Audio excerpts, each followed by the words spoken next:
Shalom, ya selamat pagi Bapak Ibu Saudara sekalian, kita akan mulai ibadah pagi hari ini, kita akan berdiri bersama-sama.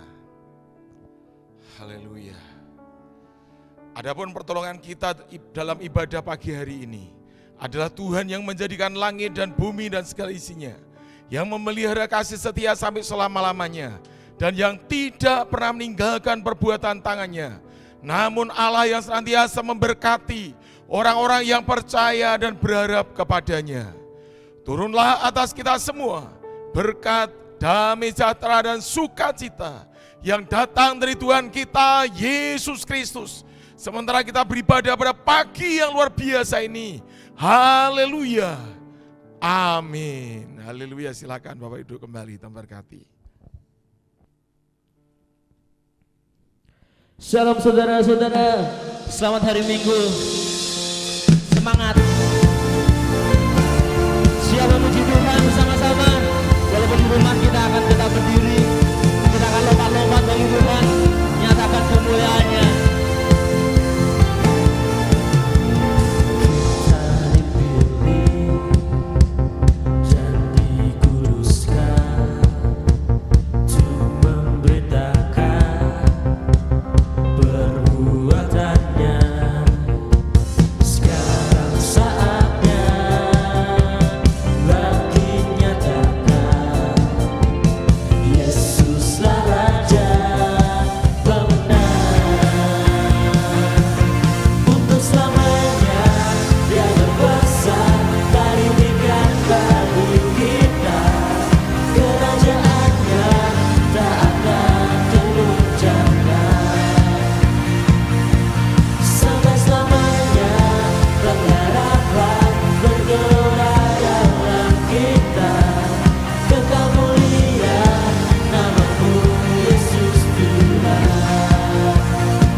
sore yang meriah bagi Tuhan kita.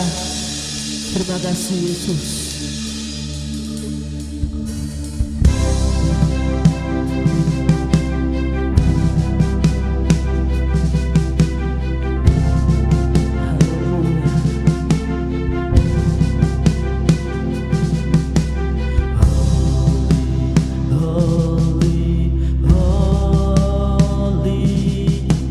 Lord God Almighty.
kami Tuhan, bejana-bejana kami siap dibentuk.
Masuk dalam rencanamu Bapa, pikiranku, kehendakku,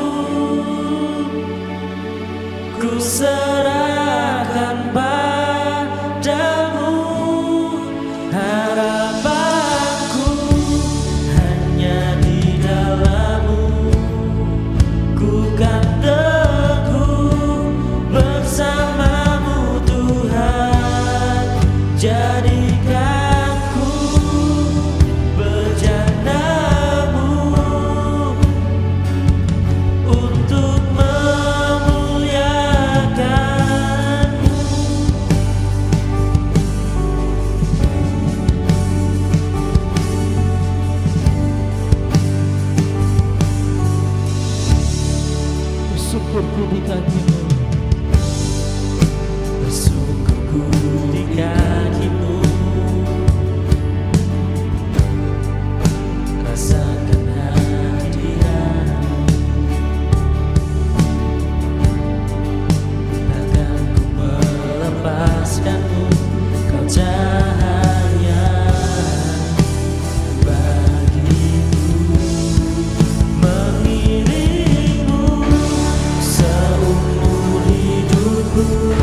Kami sungguh bersyukur di hadapan-Mu Tuhan.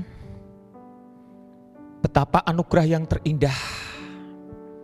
Hingga sampai saat ini Tuhan izinkan kami merasakan kebaikan-Mu yang menyapa kami. Sekalipun kami harus beribadah dengan cara streaming, dengan cara online. Tetapi kami sungguh bersyukur Engkau tetap menyapa kami dimanapun kami saat ini berada. Sehingga berfirmanlah Tuhan, kami semua siap mendengarkan. Terpujilah nama-Mu Tuhan Yesus kekal selama-lamanya. Dan hanya di dalam nama Tuhan Yesus kami sudah berdoa dan mengucap syukur. Haleluya. Amin, amin, amin, amin. Shalom Bapak Ibu Saudara dikasih Tuhan. Dimanapun saat ini Bapak Ibu Saudara melihat streaming yang dilakukan pada kesempatan ini. Dan sungguh bersyukur hari ini saya masih berkesempatan menyapa Anda dimanapun saat ini berada. Kita bersama-sama akan membuka Alkitab kita. Baik Alkitab yang berwujud buku maupun Alkitab yang tertera di dalam HP kita, di dalam Injil Lukas, pasal yang ke-19, ayat pertama, dan berakhir pada ayatnya yang ke-10. Tetapi akan saya putus beberapa kali, sehingga apa yang menjadi inti yang mau kita dengar hari ini, saya berharap dapat menyampaikannya kepada kita semua. Lukas pasal yang ke-19, mulai ayat yang pertama, berakhir pada ayatnya yang ke-10, tetapi kita akan baca di ayat pembukanya terlebih dulu, ayat pertama sampai dengan yang ketiga, yang bertutur seperti ini. Lukas 19, ayat pertama sampai dengan ayat yang ketiga, berkata, Yesus masuk ke kota Yeriko dan berjalan terus melintasi kota itu. Di situ ada seorang bernama Zakheus, kepala pemungut cukai, dan ia seorang yang kaya. Zakheus berusaha untuk melihat orang apakah Yesus itu. Tetapi ia tidak berhasil karena orang banyak sebab badannya pendek. Ada deskripsi yang menarik dari seorang tokoh yang bernama Zakheus. Jika kita melihat ayat yang pertama, ayat yang kedua, dan ketiga, ditemukan deskripsi ini adalah Zakheus itu ternyata orang yang kaya. Selain dia kaya, ternyata dia juga seorang kepala pemungut cukai. Dia bukan anak buah loh, posisinya dia adalah kepala pemungut cukai dan kaya. Jikalau sudah diperhadapkan dengan kekayaan, apalagi dia seorang pemimpin, tentu banyak hal yang bisa dilakukan oleh seorang yang bernama Zakheus. Orang kaya, dia pemimpin lagi. Menginginkan segala sesuatu, bukankah dia sebetulnya bisa menyuruh orang? Dia bisa mengutus seseorang. Dia mungkin bisa nyuruh anak buahnya, bisa. Kenapa? Dia pemimpin. Dia pemimpin pemungut cukai yang punya anak buah. Kaya lagi. Dia lapar, dia bisa bilang, tolong aku tuh kok kesego. Pemimpin kok. Dia punya kewenangan. Tetapi pada saat ini kita melihat, sekalipun dia punya kelebihan, pemimpin pemungut cukai, dia juga kaya, dia punya kelemahan. Ayat yang ketiga berkata seperti apa? Pada saat dia pengen melihat Tuhan Yesus, dia tidak bisa. Kenapa? Karena ternyata ukurannya pendek. Lah kok ukuran pendek berpengaruh? Iya. Kalau secara pribadi langsung ketemu Tuhan Yesus begitu ya tidak ngefek apa-apa. Coba bayangkan kalau pada saat itu Tuhan Yesus hadir di tengah-tengah kerumunan orang banyak, dikepung orang banyak, posisi tinggi rendahnya seseorang itu akan ngefek. Kalau kita lihat karnaval 17 Agustusan di wilayah Ungaran, Kabupaten Ungaran begitu, dari Kalirejo jalan sampai ke Asmara, kalau sudah berjejal-jejal orang yang seukuran saja, tingginya seukuran, akan repot melihat jalannya karnaval. Apalagi kalau tubuhnya pendek. Betapa tidak mudah untuk bisa melihat sosok Tuhan Yesus.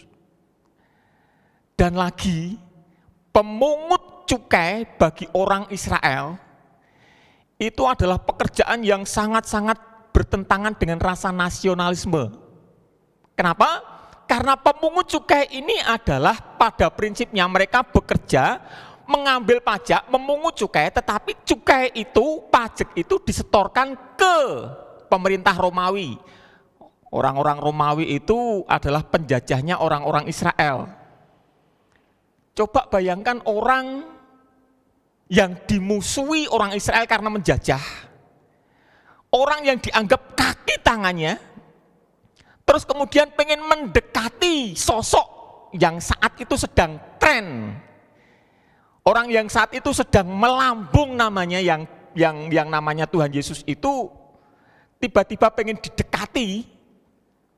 Ya tentu bukan perkara yang mudah, sekalipun dia orang yang kaya, sekalipun dia seorang pemimpin, tapi ternyata juga tidak mudah untuk bisa mendekati ke seseorang yang bernama Tuhan Yesus. Kekayaan tidak bisa menjamin seseorang itu bisa mengerjakan segala sesuatu. Kekayaan mungkin bisa bermanfaat, uang mungkin bisa bermanfaat, tapi suatu saat itu akan mentok, tidak bisa menjamin apapun bagi hidup seseorang. Tapi keterbatasan itu pun juga bukan alasan untuk kita tidak bisa mengerjakan sesuatu. Saya sangat salut dengan orang yang bernama Zakeus itu loh. Sekalipun dia secara fisikal terbatas. Mungkin jemaat Sindoro ada yang merasa aku winates, mergo aku wis tuwa. Aku winates, mergo aku ora duwe duit akeh. Aku winates karena masalah posisiku. Oh, bermacam-macam, terbatas. Sehingga berkata aku tidak bisa melakukan apapun juga, apalagi untuk Tuhan, untuk diriku sendiri, nyukupi butuhku, ora iso kok, apa meneh mau menyukupi kebutuhan orang lain. Itu bagi orang yang merasa terbatas. Tapi orang yang merasa kaya pun jangan dikira kemudian saat ini mudah menggunakan kekayaannya untuk bisa mencukupi kebutuhan diri sendiri. Apalagi kalau kita membaca mau mudik saja, dari Jakarta sudah di stop sedemikian rupa, tidak bisa balik. Sanggup pirang juta itu, puluhan juta, ratusan juta, mau coba dari Jakarta pulang ke Jawa Tengah, tidak mudah. Mungkin ono sing lolos tapi 1-2, tidak semuanya, tidak mudah. Sekalipun dia kaya, sekalipun posisinya pemimpin, tidak mudah juga.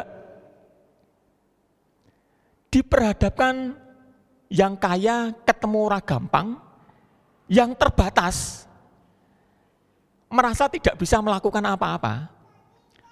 Kalau itu terjadi dan tidak mau bergerak sama sekali, ya akhirnya kita akan menjadi orang yang mati, kutu, mati tanpa bisa berbuat apa-apa. Nyawang corona yang ngono tok, tengok-tengok neng omah tanpa melakukan apapun juga. Neng gereja mau berangkat ke gereja takut kena corona, nggak berbuat apa-apa. Ya kita tidak akan merasakan apa-apa. Tetapi kalau kita melihat tokoh Zakeus, ini bagi saya sesuatu yang membuat saya diberkati. Ayat yang keempat dari Lukas pasal 19 ini berkata seperti ini. Sekalipun Zakeus terbatas, fisikalnya pendek, dan dia pemungut cukai yang dimusuhi oleh orang Israel karena dia bekerja bagi penjajah. Tapi ayat yang keempat berkata seperti ini, maka berlarilah Zakeus mendahului orang banyak, lalu memanjat pohon ara untuk melihat Yesus yang akan lewat di situ. Saya kadang bertanya, kalau seandainya Zakeus yang dikatakan dia kaya, sekalipun dia pendek, tidak berusaha apapun juga, kira-kira bisa ketemu dengan Tuhan Yesusnya? Ngimpi. Kalau kita mau bertemu Tuhan Yesus, Tuhan, dalam kondisi kritis seperti ini aku pengen ketemu Engkau Tuhan, tetapi tidak melakukan daya upaya apapun. Wow, ketemu Tuhan Yesus itu betul-betul mimpi dan tidak akan terjadi apapun dalam kehidupan kita. Zakeus beda. Dia tidak mau kependekannya dia, ketidaktinggiannya dia, di tengah-tengah ribuan mungkin atau banyak orang yang menghalangi jalannya, Zakeus tidak mau berdiam diri dengan keadaan yang seperti itu untuk bisa ketemu dengan sopo Tuhan Yesus itu. Maka ayat yang keempat ini membuat saya terkagum-kagum.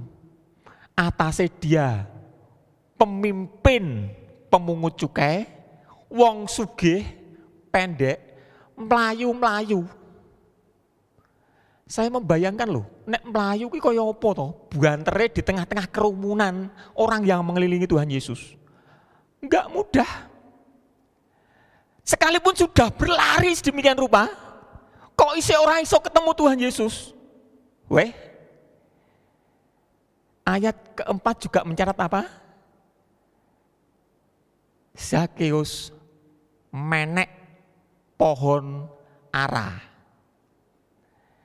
Nek panjenengan bayangke coba, bayangke saja. Mungkin saat ini misalnya saya jadi selebritis yang terkenal, gek moncer-moncernya jeneng KKR. Kebaktian KKR bersama siapa? Yo kebaktian karo Kodratrianto itu. Gek moncer-moncer dimanapun Pak Kodratrianto terkenal. Nah, Pak Wempi majelisnya Gereja Isa Al-Masih Sindoro. Aku pengen ngerti wajahnya Pak Kodrat itu seperti apa. Tapi karena Pak Kodrat setiap kali datang dikerumuni orang banyak, yang pengen kenal Pak Kodrat banyak. Lah Pak Wempi aku tak selfie sih lah. Pengen aku selfie karo bentuknya Pak Kodrat itu seperti apa.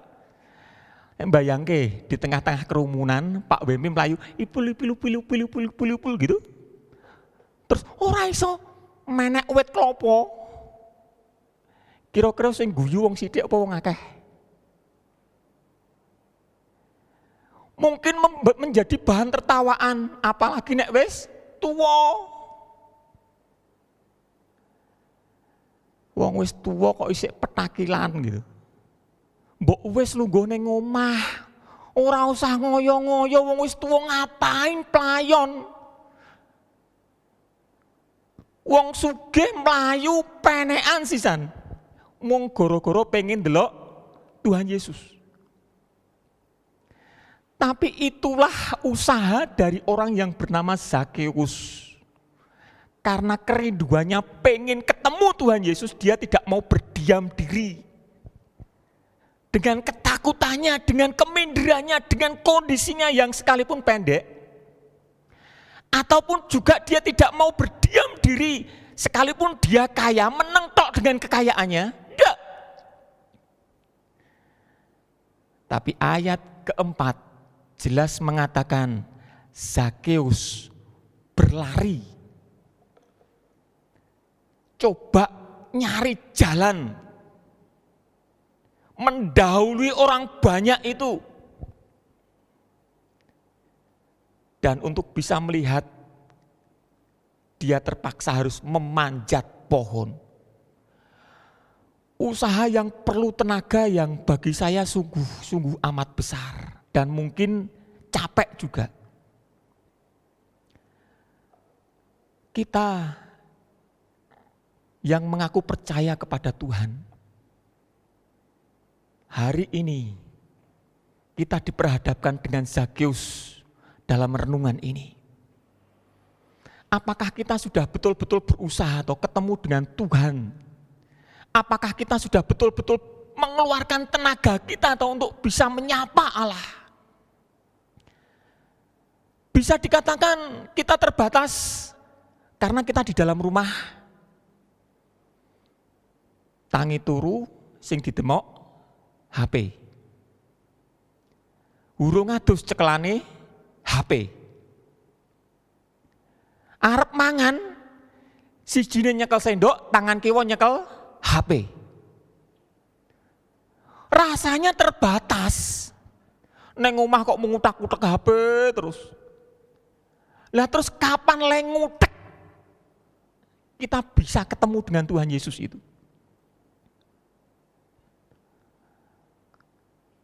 Saya tahu rasanya bosan di dalam rumah. Saya pun juga ngalami hal yang seperti itu. Bukan berarti istri saya membosankan, tidak. Sampai kapanpun saya tetap istri saya yo satu itu. Anak saya membosankan, tidak. Tapi ada juga titik jenuh. Saya rasanya neng omah ki ngopo dolanan HP terus ki jenuh. Bosen. Makanya saya butuh angin segar, keluar. Saya perlu usaha untuk itu, bosen. Tetapi keterbatasan itu yang membuat hari ini kita belajar dari Zakeus. Dia tidak mau sekalipun dalam kondisi yang terbatas, itu mengekangnya untuk berjumpa dengan Tuhan. Hari ini panjenengan dan saya bisa ketemu Tuhan Yesus. Tinggal kamu dan aku mau berusaha ndak mengeluarkan tenaga itu. Nek eman-eman datane, yura bakal ketemu Tuhan Yesus. Kenapa?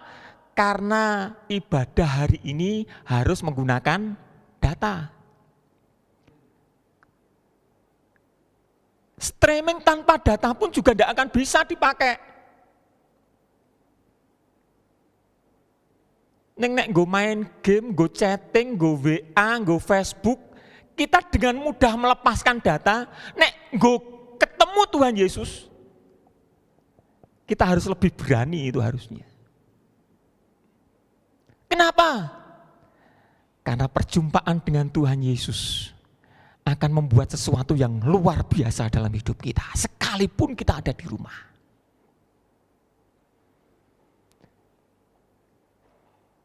Pada saat Zakeus ketemu dengan Tuhan Yesus, ini yang membuat saya juga merinding. Ayat yang kelima, ketika Yesus sampai ke tempat itu, ia melihat ke atas dan berkata, Zakeus, segeralah turun, sebab hari ini aku harus menumpang di rumahmu. Lalu Zakeus segera turun dan menerima Yesus dengan sukacita. Ayat yang ketujuh, tetapi semua orang yang melihat hal itu bersungut-sungut katanya, ia menumpang di rumah orang berdosa.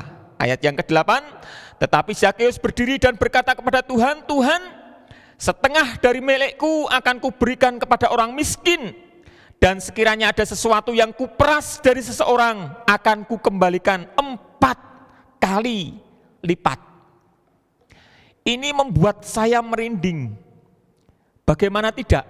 Orang yang mau berusaha seperti Zakeus, sekalipun dia pemungut cukai yang kaya, penean, tetapi ini penghargaannya Tuhan Yesus. Tuhan Yesus berkata, Zakeus, aku pengen mampir dolan mangan neng omahmu. Betapa ini menyenangkan. Saya kadang cemburu dengan jemaat-jemaat gereja Isa Al-Masih Sindoro. Betul. Nek ono artis mlebu ning gereja, betapa langsung berebutan pengen selfie, aku tak foto karo kae jebret gitu. Merasakan apa? Kebanggaan aku iso foto karo artis. Seandainya Pak Jokowi datang pun itu juga akan membuat saling berebutan loh. Kenapa? Aku pengen selfie Pak Jokowi karena itu kebanggaan bagiku. Dia tokoh, dia presiden, membuat sesuatu yang beda dalam hidup saya. Nek Pak Kodrat yang datang urung ono sing ngajak selfie, ngantek saiki. Selfie malah diajak wong liya. Ada sesuatu yang membanggakan saat kita berusaha keras. Loh, tokoh nek kaliber terkenal datang ke tempat kita, betapa ini merasa tidak berharga, menjadi sangat berharga. Apalagi saat itu mungkin kelasnya nyuwun sewu. Kalau saya anggap Tuhan Yesus saat itu selebritis yang sering disoting, Tuhan Yesus terkenal, ketemu dengan Zakeus itu kebanggaannya pasti besar. Apalagi kalau ketemu dengan Tuhan Yesus. Tuhan Yesus menyapa kita karena jemaat Sindoro mau berusaha ketemu dengan Tuhan dengan gigih. Kalau tidak ada kegigihan, maka perjumpaan dengan Tuhan Yesus menjadi sesuatu yang nisbi dan hanya mimpi, tidak terwujud nyata. Tetapi karena Tuhan Yesus yang melihat kesungguhan hati jemaat Sindoro, aku mau mampir ketemu dengan engkau, tinggal di dalam engkau. Dan begitu Tuhan Yesus hadir, kita disapa Tuhan Yesus, ada perubahan yang amat sangat drastis. Dan yang membuat saya merinding, ayat yang ke-8, tetapi Zakeus berdiri dan berkata kepada Tuhan, Tuhan, setengah dari milikku akan kuberikan kepada orang miskin, dan sekiranya ada sesuatu yang kuperas dari seseorang akan kukembalikan 4 kali lipat. Yang membuat saya merinding seperti ini loh. Kalau Tuhan Yesus datang, tapi Zakeus tidak berkata, Tuhan setengah hartaku tak wenehke Tuhan Yesus. Loh, kalau kita ketemu, aku pengen mempersembahkan bagi Tuhan Yesus. Sebanyak apapun bagi Tuhan Yesus. Tetapi Zakeus saat berjumpa dengan Tuhan Yesus, Tuhan, hari ini aku sudah berbangga ketemu dengan engkau. Setengah dari milikku akan kuberikan kepada siapa? Orang miskin. Orang yang tidak punya. Perjumpaan dengan Tuhan Yesus membuat Zakeus mempunyai pandangan sosial yang tinggi. Dia merasa tidak ada apa-apanya dibanding dengan kekuatan Tuhan. Sekalipun dia persembahkan seluruh hidupnya, itu tidak akan sebanding dengan kekuatan Tuhan yang sudah menyapa dalam dirinya. Sehingga begitu dia ketemu dengan Tuhan Yesus, hatinya merentul, Tuhan, aku tahu engkau tidak butuh apa-apa dari seorang yang bernama Zakeus. Tapi sekalipun engkau tidak membutuhkan sesuatu, tetapi apa yang aku punya akan aku bagikan bagi orang yang membutuhkannya. Hari ini begitu amat sangat nampak betapa banyak orang yang membutuhkan uluran tanganmu. Kalau engkau mengaku betul-betul bertemu dengan Tuhan Yesus, hari ini banyak orang yang membutuhkan uluran tanganmu. Tidak usah berpikir, Tuhan aku tidak bisa memberi orang banyak. Oh, tidak usah banyak-banyak. Bisakah kita memberi perhatian pada satu orang saja? Orang usah setiap hari, sekalipun mungkin sekali kita memberi makan, apakah tidak mungkin itu bisa kita kerjakan? Orang yang mengaku dirinya ketemu Tuhan Yesus, hatinya merentul melihat kondisi yang seperti ini. Merentul apa bahasa Jawa nih? Tergerak. Karena perjumpaan dengan Tuhan Yesus itu adalah kehebatan yang menyapa hati nuraninya. Yang tidak punya kemampuan ketemu Tuhan Yesus. Tuhan Yesus menyapa dirinya. Ada kekuatan untuk menggerakkan hidupnya bermanfaat bagi orang lain. Sehingga Zakeus berkata, separuh dari harta milikku bagi orang yang miskin. Hari ini, apakah hidupmu sudah menyapa orang-orang di sekitarmu? Saat engkau mengakui aku ketemu dengan Tuhan Yesus, apakah hidupmu sudah menjadi berarti bagi orang lain? Di tengah-tengah pandemi corona, banyak orang yang membutuhkan pertolongan uluran tangan kita. Kalau Anda bertemu Tuhan Yesus, Anda sudah sekuat tenaga mencari Tuhan Yesus dan Dia menyapamu. Saatnya hari ini, gerakkan hatimu yang dipenuhi Tuhan Yesus itu untuk menyapa orang-orang di sekitarmu. Mungkin mung mie sak wadah, mungkin mung gula seprapat, mungkin mung beras sekilo. Tetapi sekilonya beras itu akan mungkin mampu menyambung hidup seseorang 1-2 jam. Itu kalau 1 orang, kalau jemaat Sindoro 100 orang 1 kilo, berapa ratus jam yang bisa disambung hidup seseorang. Itulah kemampuan yang Tuhan berikan bagi Zakeus. Makanya Tuhan menghargai Zakeus dengan ayat yang selanjutnya. Kata Yesus kepadanya, hari ini telah terjadi keselamatan kepada rumah ini. Karena orang ini, karena Zakeus ini pun anak Abraham. Hari ini telah terjadi keselamatan. Jemaat Sindoro diselamatkan Tuhan, saya diselamatkan Tuhan, semua yang percaya diselamatkan Tuhan, terjadi keselamatan. Karena ada Tuhan Yesus yang menyapa dan hati kita tergerak untuk bersosial, untuk membagi hidup, untuk memberi perhatian ke orang-orang yang membutuhkan itu. Jikalau hari ini Tuhan Yesus bertemu dengan engkau, sudahkah engkau lakukan pekerjaanmu? Tuhan memberkati kita. Amin. Kita akan berdoa. Tuhan, kami sungguh bersyukur memiliki Allah yang seperti Engkau. Karena begitu Engkau berjumpa dengan kami tahu Engkau punya kekuatan untuk membentuk kami. Kami tahu Engkau punya kekuatan untuk menyembuhkan kami. Kami tahu Engkau punya kekuatan untuk menyelamatkan setiap kami. Sehingga ajarkan kami, jikalau hidup kami bertemu dengan Engkau, kami tidak lagi menjadi makhluk yang individual, yang hanya memperhatikan kepentingan kami,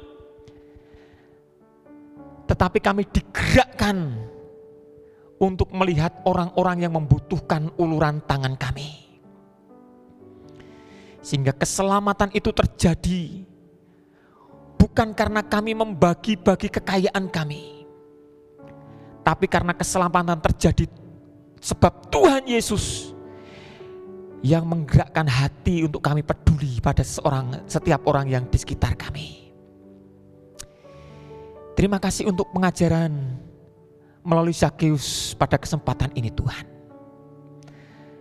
Dan inilah setiap Zakeus yang sudah mendengarkan, yang merindukan tangannya melakukan perbuatan yang Tuhan kerjakan.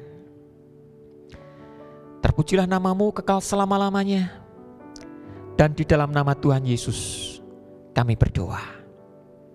Amin.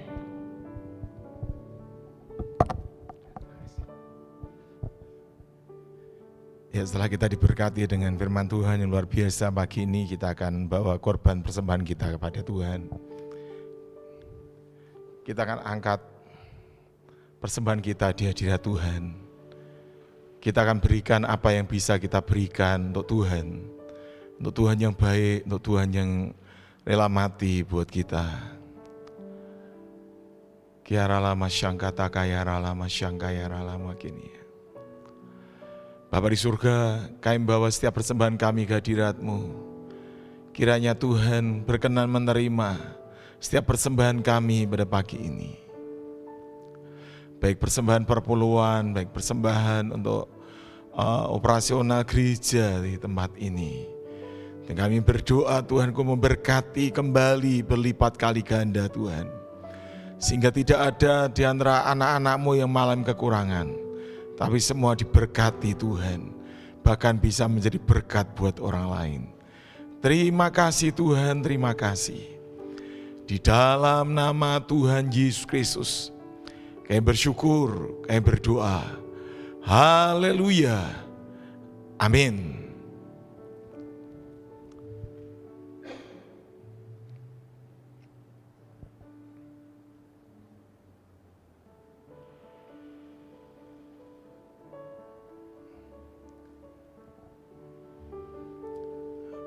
Haleluya, kita akan berdiri bersama-sama, kita akan akhiri ibadah pagi hari ini. Tuhan, terima kasih untuk pimpinan berkat Tuhan dalam ibadah pagi hari ini. Terima kasih untuk kehadiran-Mu di tengah-tengah kami. Kami berdoa buat setiap anak-anak-Mu yang beribadah pagi hari ini. Memberkati mereka semua pribadi lepas pribadi.